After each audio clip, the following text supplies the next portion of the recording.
শরীরে এখনো তেজ বেশি তো এই জন্য এত গরম গরম কথা।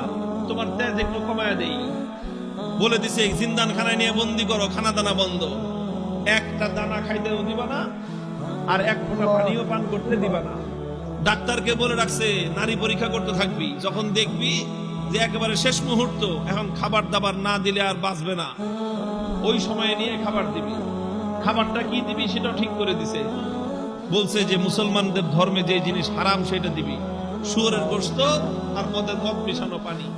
আল্লাহকে বললাম যে আল্লাহ তুমি পরীক্ষা করতেছো তোমার বান্দার, যে তোমার বান্দা তোমাকে, তোমার দ্বীনকে, তোমার রসুলকে, তোমার রসুলের আদর্শকে কতটা ভালোবাসে, তুমি এটা পরীক্ষা করতেছো। আর এই পরীক্ষা করার জন্য জীবন দিছো মাত্র কয়টা? একটা মাত্র জীবন দিছো। আর ওই একটা জীবন দিয়ে আল্লাহ তোমাকে কিভাবে দেখাবো যে আমি তোমাকে আর তোমার দ্বীনকে কতটা ভালোবাসি? তুমি আমাকে 1000 জীবন দান করতাম, একটা একটা করে জীবন তোমার জন্য উৎসর্গ করে দুনিয়ার সামনে প্রমাণ করে দিত ইমানদারের কাছে ইমানের দাম কত বেশি।